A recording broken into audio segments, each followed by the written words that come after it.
Good morning, everyone. In case you don't know our names, we're Luis and Edalis.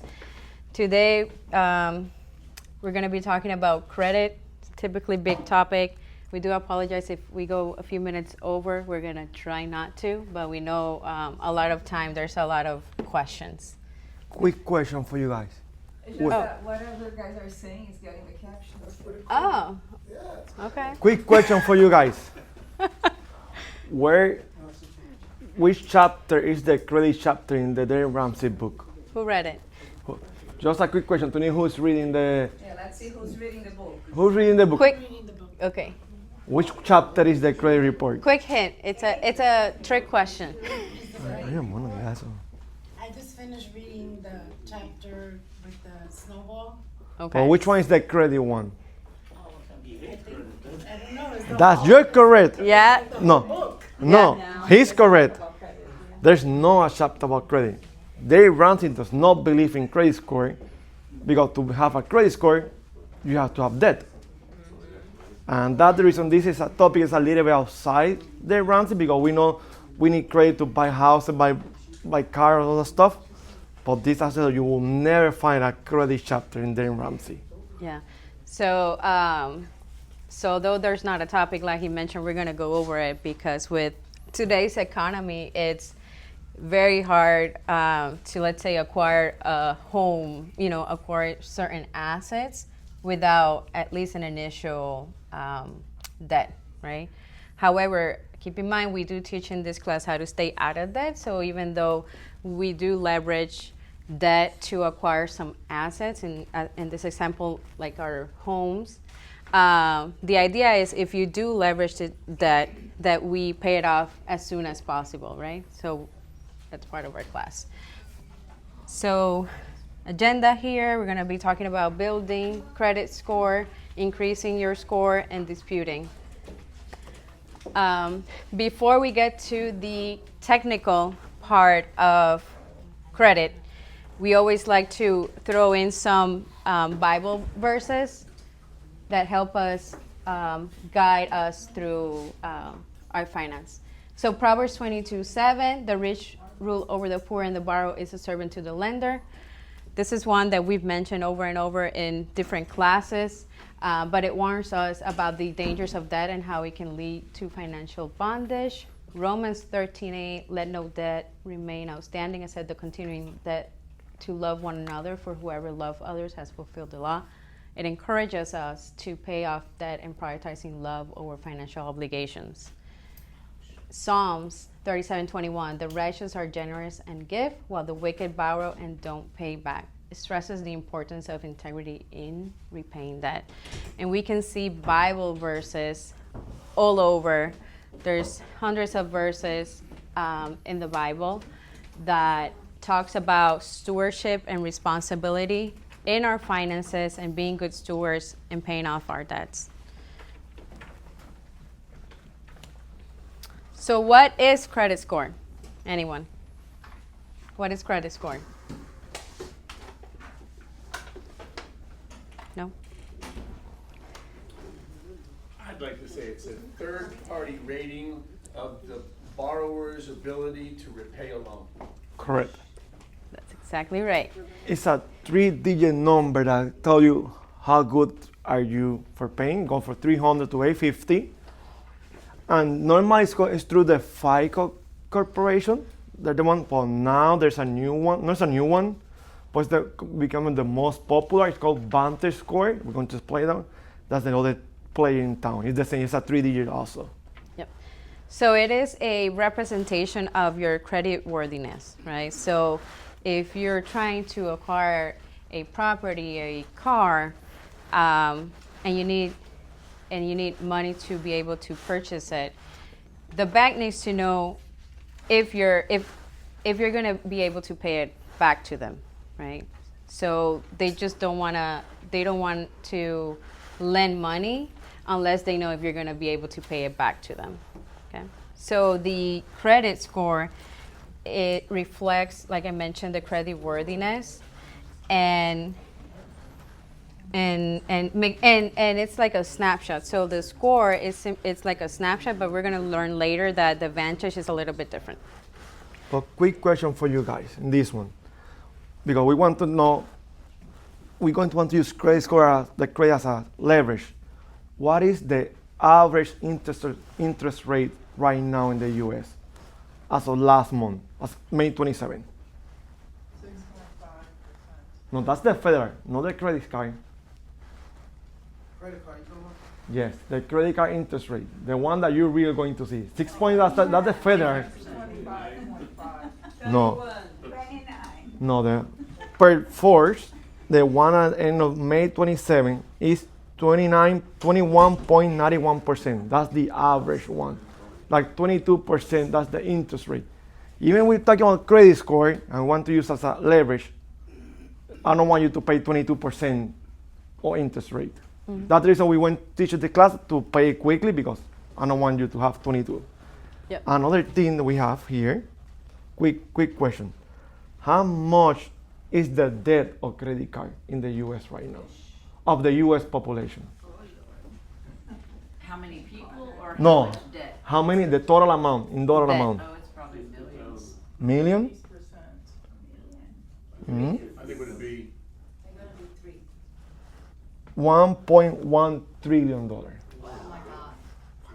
And that's it, but that's an advantage from Q4 to Q1 of 2025. For the first time since 2011, the American reduced that debt. We reduced it by 16 billion. It's the first time in almost 15 years that we reduced the credit card debt. That's a good. so help me out, is a trillion 100 billion? Correct. 100, yes. Yeah. 1,000. 1,000 billion? 1,000 billion. But the only thing that we had to pay to attention here in the last data, the amount of delinquency in student loan increased by almost 50% of last year. And also the delinquency in car loan increased by 20%. That's the reason we want to help you. We want you to be in that numbers. Like for Q4 to Q1, there was a 50% increase in student loan delinquency and 20% in car loan delinquency. That means that the people did not pay their minimum payment on time. Yeah. So credit score, it is based on past behaviors. What are those behaviors? Number of accounts, kinds of debt, recent inquiries, utilization, and payment history. So those are the factors that will affect your score. Okay.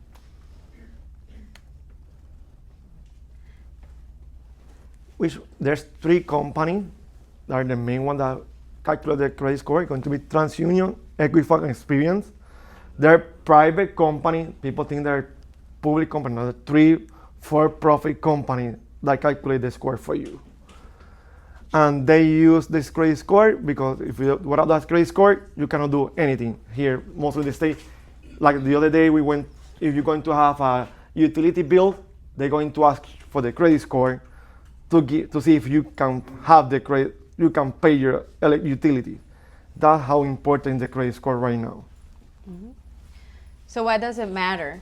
It affects your ability to get loans at a better rate, and it also, and other financial products, right? So it matters. Let's continue. Then, do you want to? I have a quick question for you guys. What is the difference between credit score and credit report? Someone can give me a difference. I just ordered my credit report. It tells me everything I owe and everything I already paid. Mm-hmm. Report card. Your credit report is your report card on your credit. Your credit scores just gives them a number in order to judge your credit worthiness. Mm-hmm. You're correct. For me, the way I see it, in more easy way to understand, your credit report is your exam. That's how good you're doing. You have all your answers over there. Your credit score is the grade that they give you on your credit report. The credit report is all your history. Then they're going to see, this is what you have. This is the grade that we're going to give you. That's the way you say the difference between those two. Yep. So, which credit bureau is used by lenders? Which one is it used? So, if you're gonna, let's say, acquire, let's say, a car, which one do you think that they would use? Would they use your report from all three of them? So, if we go back to TransUnion, Equifax, Experian, do you think they pull your score from all three of them? Do you think they would pull just one? What are your thoughts on that? Experience. All three? Experian? Okay. So it depends on what you're acquiring. It may be one, it may be all three of them that they pull. So for example, if you are buying a car, it's less risky than acquiring a mortgage, right? So maybe for a car, they're only gonna pull one of them. And they get to decide, the lender gets to decide which one to use. However, if you're trying to acquire a mortgage, it's a high risk asset, they're most likely gonna pull all three of them, and they would typically, it's not, I'm not gonna say it, this is how they do it, but they would typically go with the middle one. So, because they all three have different numbers, right? They all three have different numbers, so they would typically pull all three of them and go with the middle one. For a caveat for that one, now that they create all these three companies, the one you see before, they come together and they say, how we can fix that we have three different numbers. And they create a new system called the Vantage Score. And it's becoming the most preferred for most. Out of the 10 biggest banks in the US, 8 use the Vantage Score instead of the FICO. I mean, like 80% of the biggest banks are using the Vantage Score. And they come together, all three together, they say, let's create only one number that's the same in all three. So they basically add them all together and divide by 3. So No, they create a new formula. Oh, really? So They create yeah. a new formula. We're going to discuss the formula later. Because FICO is a private company. Okay. And they have to pay money to FICO to use their formula. And those three say, like, let's come together and create our own formula. And they create a new formula called the Vantage Score, and only give you one number. A lot of companies now you have to check your score in the FICO and Vantage, because depending the lender, they can use one or the other. And when you just do a quick research yesterday, 3,700 bank institutions in the U.S. already prefer Vantage over FICO. 3,700? 3,700. I mean, for 2023 to 2024, the use of Vantage Score increased by 55%. That means little by little, Vantage Score is going to become the top dog in the score game. Yep. Have a question? Surpass FICO?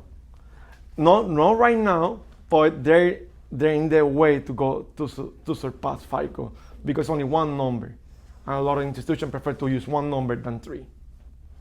Yeah.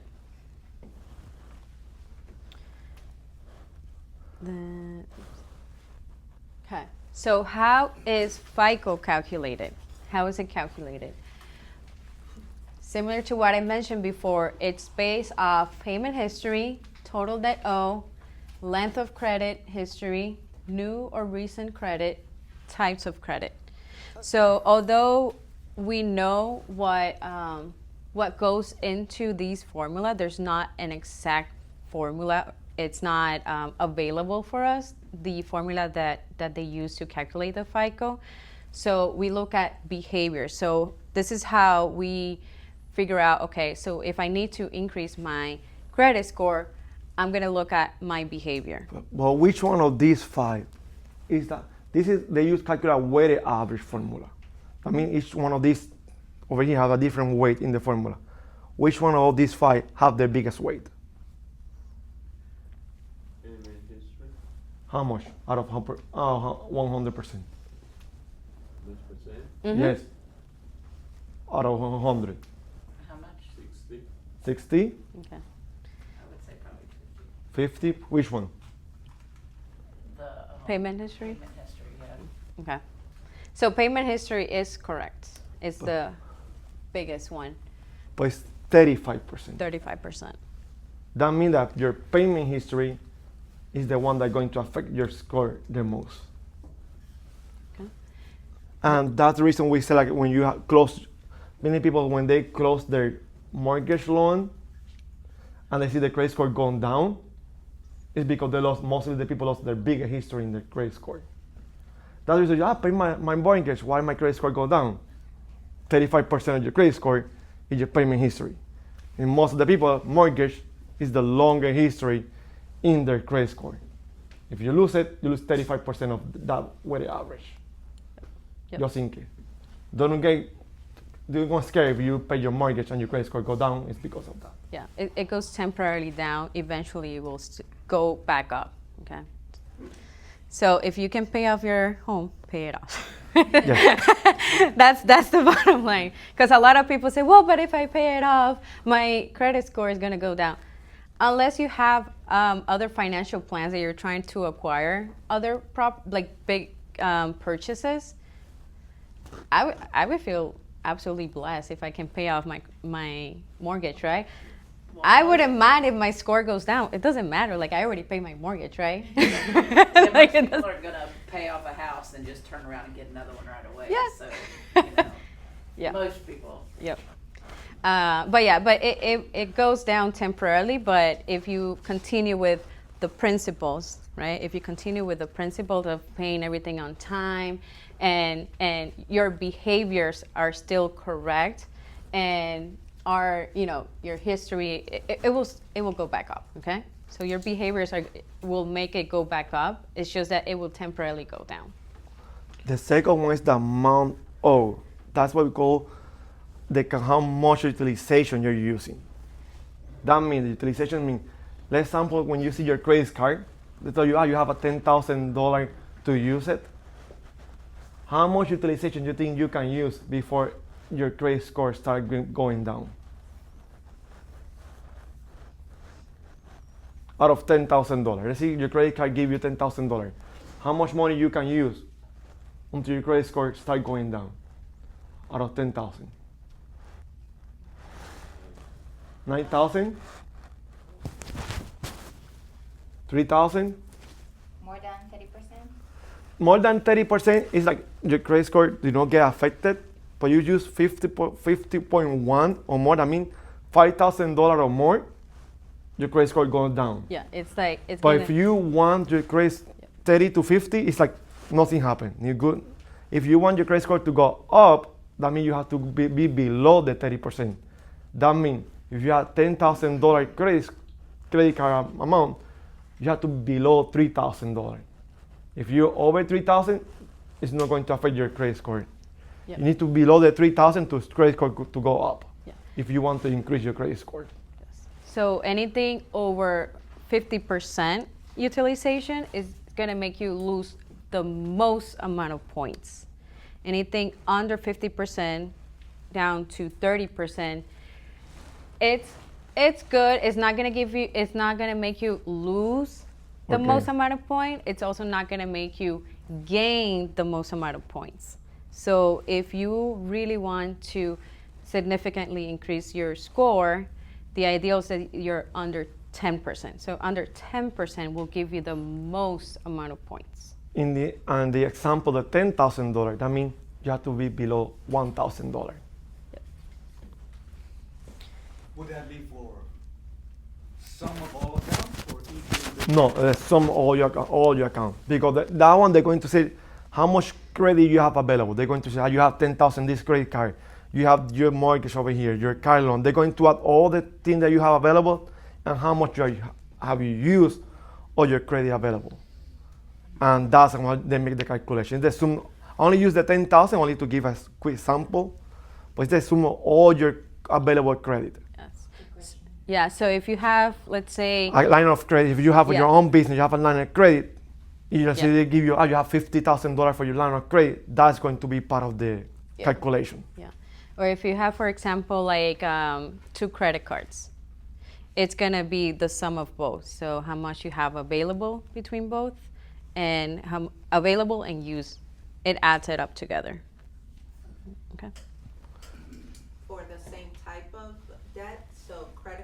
go, credit cards? No, everything it's all. about It cars? takes it all. It's all credit, but everything. This one is, if you can go and have a loan, because the credit card for them, they're a loan, is how much amount you approve, how much you use of the amount that you can use. They combine both, everything in the same pool. It's how much credit you have available, how much you're using. And that's the reason when you close a credit card, if you play your score go down, because if you have the same numerator but your denominator goes down, your ratios go down too. Yeah. That's the reason if you play, if that's the reason they say do not close your oldest account, because that way you close that ratio, it also going to go down when Yeah. you close an account. Yeah, if you close your oldest account, you're gonna lose your payment history, 35%, and you're gonna lose your utilization, right? Because if you have it in zero balance and your denominator in this formula, you're gonna have it, right? So if you close it, that denominator is gonna come off that formula, okay? So it decreases your utilization Correct. percentage. Increase. That's why if you need to increase your score, what is typically recommended, not for everyone necessarily, but typically recommended is to keep the oldest one open because it will help you with the utilization. Okay? And this 30%. And also going to affect you the next one, the length of credit history. That means the oldest the account, the most value you have for you. That means because you have like your mortgage, normally people paying in 25, 30 years. It's a really long loan. Decide you have a history paying this loan on time. If you close an account, you lose all three at the same time. Mm-hmm. That's the reason when you close an account, it affects you all those three weighted average. Yeah. 35% for your payment history, 30% of utilization, and then how long it's been in your balance. So longer credit history, they are considered less risky. That's why that 15% here it's important because they have more data to be able to determine the payment history. Okay. And then the last two is new credit. That's when you have a new account, it's only 10%. And then the type of credit, that one is the one that they divide. Which one is credit card, which one is loan. They give you different different weighted average, how risky they're for each institution. We don't know exactly how they do it, but it's only 10%. Okay, so This one, right now, what is a good score? Right now it's 670 to 739, and most of the people are in that one, in the good score. Then you have very good 740 to 79, excellent if for everything over 800, yeah. 800 and more. Most of the people are over here. Yep. In the good one. Yeah, this is according to the bureaus, not us. So just in case, not us. This is the one that we're telling you. This is the new one. It's not new. It's already in the fourth version. And just I was doing research yesterday. Then the new version, the 4.0, it just got accepted by the Federal Mortgage Loan and by Fannie Mae and Freddie Mac. That means now those institutions can use VantageScore to give you mortgage with the federal government. They just got approved with that one this year. That even now the federal government are starting to going to use VantageScore. Yeah. And this is the difference. You see here, before was 35%, now 41% payment history. Here, this is the difference between those two. Yeah. We're going to share this one with the class. Yeah. That way you can see it. Yeah. The main difference between Vantage and FICO, FICO is like a snapshot. It's like taking a screenshot of a period of time. However, Vantage is consumer credit behavior. So you can significantly increase or decrease your score, Vantage score, month to month. So you can build it up quicker than you could build up or down FICO. Okay, so keep that in mind. It's behavior over a period of time. And when you see here, there's 6 categories instead of 5. Before the available amount was only 1, they divide here your credit balance and how much is your available credit. They give you different, instead of having as a one. They here they divide it. This is how much you have. This is how much your credit balance. This is how much is your available balance still that you can use. But it's like 1, 2, and 6% on those. Yes, Credit. but because they divide it now, it's Yeah. even more affect you even more. Yeah. But then again, these are approximate amounts. This is not necessarily 100% true because we don't have those formulas available. This is what people think, or banks think, that how they weight these categories. So keep that in mind. And just in case without you think about, you're using Vantage already. If you go to your one of the bank, for myself, I have Chase, and you say, let me see what Chase says my FICO score. If you check the number below, it's going to say it's your Vantage score. Yeah. The bank is already using it a lot. Even if you just go to your personal bank, it's one of the top one. If you say, let me see what the bank says in my credit score, they use Vantage for you already. Like Chase, that I used to have Chase on my personal one, they're already using Vantage score for the score. This one is going to become strong really quickly. Yep. Any question with that? Questions? Yeah. Okay. So how do we increase our credit score? This is a summary of what we just discussed. So paying your bills on time, right? We already know it's 35% of your score, paying off on time. So 6 months of one-time payments are required to see a noticeable difference in your score. Okay, so you're not in a FICO score, you're not going to see it increase month to month as quickly. You have to wait at least 6 months. It could be less, it could be more, depending on the situation. But paying on time is your number one. And if you use Vantage, you're going to see it quickly, but at the same time, if you miss a payment, It's you're gonna going go to see down. it quickly too. You see the good and bad at the same time. If you miss a one payment, your Vantage score is going to go Yeah. down way quicker than the regular FICO score. Yep. So lower your utilization percentage, like mentioned before, to get the most amount of points, under 10% utilization. 30% will give you some points, while 50% or more will start hurting your score. Okay? So 30% or under is where you want to be in terms of utilization. Well, one over here, you're going to see how a lot of people like to think, but if I go to a store, I have a new credit card, I increase my denominator, my utilization goes down. That's true, but if you use Vantage score, available credit is one of the category over there. Not necessarily it's going to go up by that much how you think it's going to go up. Because with the new Vantage score, how much you have available is a red flag for them too. Because that means if you have that credit available, that means you can use it. You have to think about that way. That's when you buy a mortgage, they say do not open any new card Account. or any new account, because for the bank, if you have available credit, that means you can use it at any moment and affect your utilization. It's a higher risk, essentially. Like when you play the score game, you have to think about all the different scenarios also. So how to increase your credit score? Don't close a credit card account. So we mentioned this before. You're trying to boost your credit score. Keep the longest card open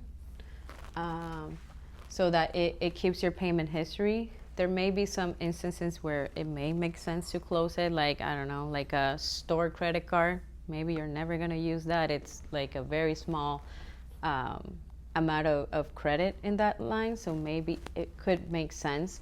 Also, if you have a card that has an annual fee, right? In some of those cases, it may make sense to close it, and you know your credit is going to go down temporarily for a little bit.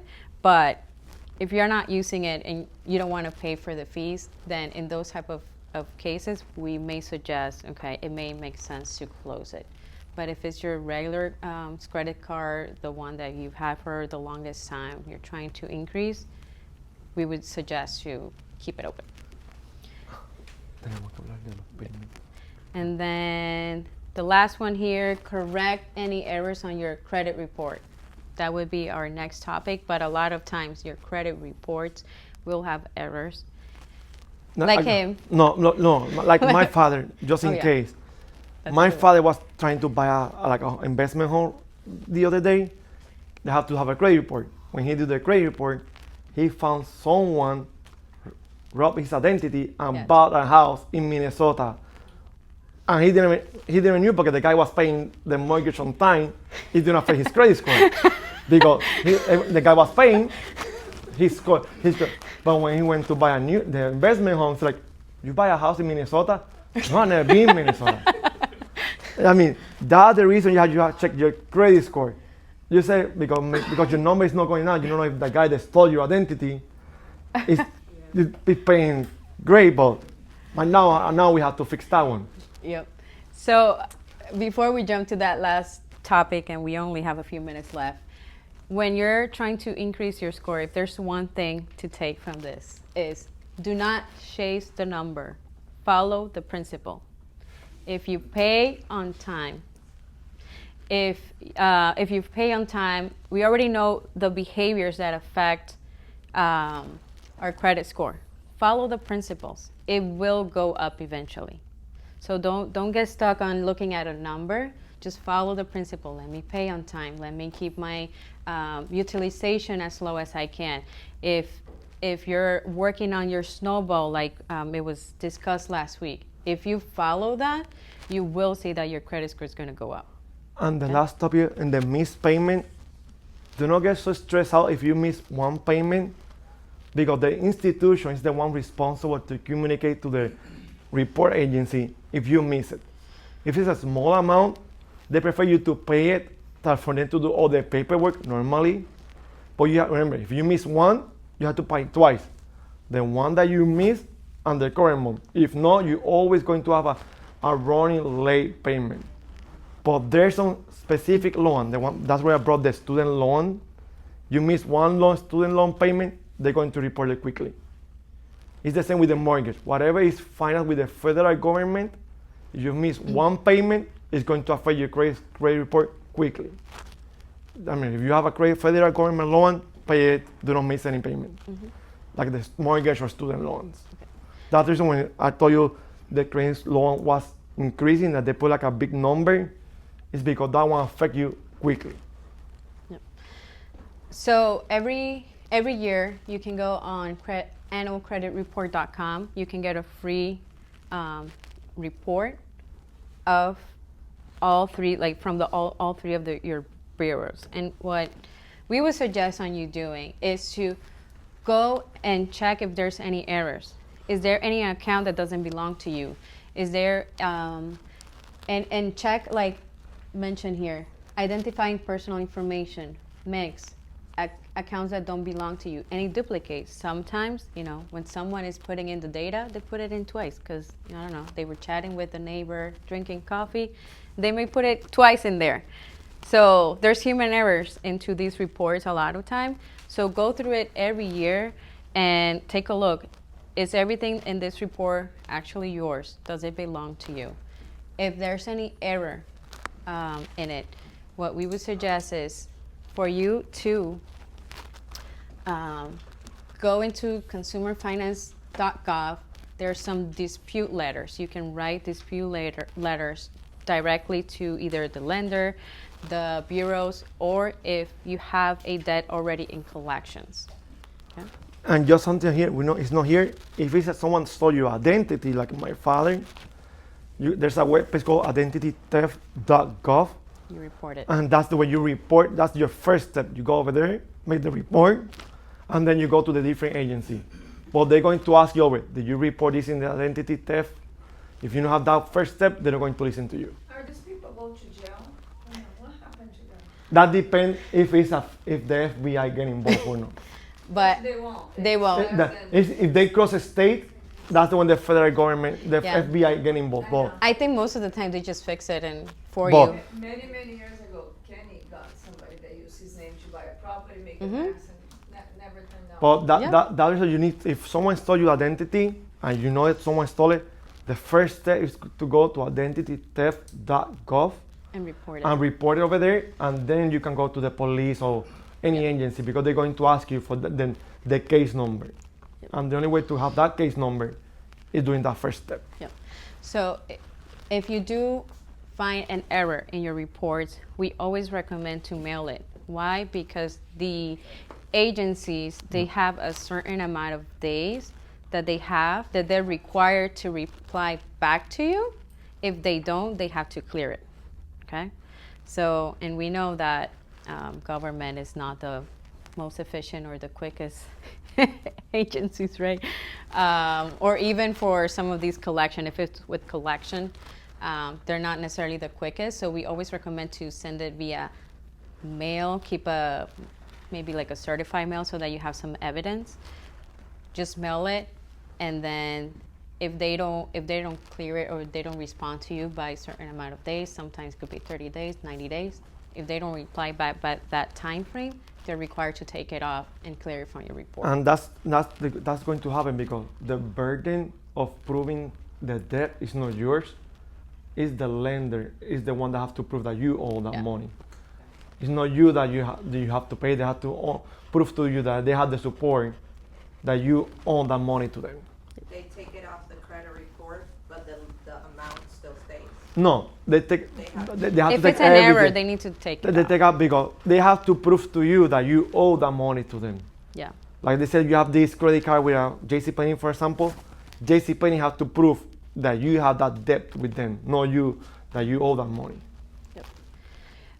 Then here's the information of where to mail those letters. There's also links here to all the bureaus. And then And this one, something really passionate about, always, but always, if you're not playing, normally you can freeze your credit score. If you freeze your credit score, no one can see your identity. And you enter, if you go a little back, if you go to enter each website of this one, we're going to send this one to everyone, that way you can click and enter. It's easier. If you enter each one, you create an account with each of these bureaus, and you freeze it. and you can freeze it. And then if you freeze it, no one can use it. You said, this is not important. I used to work for Verizon, and we're one of the biggest cybersecurity. In one of our training, we have a hacker that went from the dark side to the good side working for us. And she said, you want to see how easy for me is to store your identity? He said, she went to one of the VP. He said, only give me your phone number. With the phone number, she was able to go to the house, pass the house deed to her name in less than 5 minutes. Only with the phone number. And you think, you're secure. No. That's the reason you always freeze your credit score. So what this is going to do is it's going to avoid any inquiries. So if someone has your information and they're trying to open like a new account, get a mortgage, open a new account, they're not going to be able to do it. But you can use, if you have like credit cards or anything, you can still use it. It's just opening new accounts. However, if you are trying to purchase a home or trying to get a loan, all you have to do is go back here. It takes 1 minute or less. You just log in, and there's a button that says unfreeze. You unfreeze it, and right away. And even they call you. They're going to ask, this mortgage company is trying to run a credit score, is freeze. And you can say, please unfreeze it for 24 hours. They enter and they froze it, and they're going and then locks it back. And lock it back. Even they call you sometimes, like Dr. Cora happened. She was telling the story like last class. Someone, they tried to buy it, she forget, and the bureau called it. We need to run it. I said, okay, unfreeze it for 24 hours. The bank enter, run the credit score, and go back to be frozen. Mm-hmm. Do it that way. Okay. Kenny, want to close us out? No, since we have sorry. you? Oh, sorry. Sorry, that's okay. So if you freeze it, does it hurt helping your credit? I mean, does it stop working on your credit? No. Okay. It just avoids identity theft or someone from going It's and just using to open your new credit. account. It's like no one can open a new account with your Social Security. So if Kenny can close, if anyone has any questions, we can stay here for a few minutes, but it's already 10, so if anyone needs to step out for service, we want to respect that. Okay. Great job. Yes.